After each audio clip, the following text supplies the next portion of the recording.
Welcome to story time. Hi, I'm Mia. I love planting, but my city home is very small.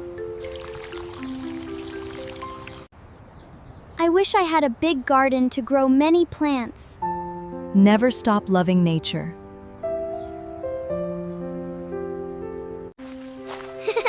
Let's visit Grandma and Grandpa.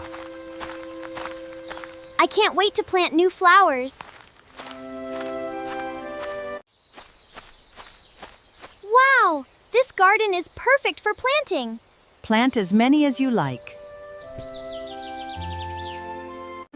Grow strong, my little friends.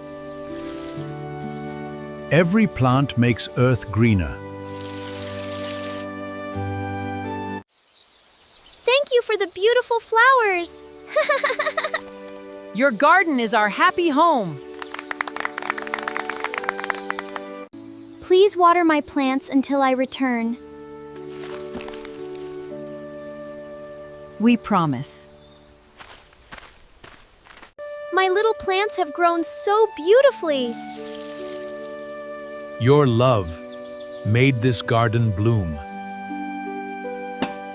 You don't need a big garden to make a big difference.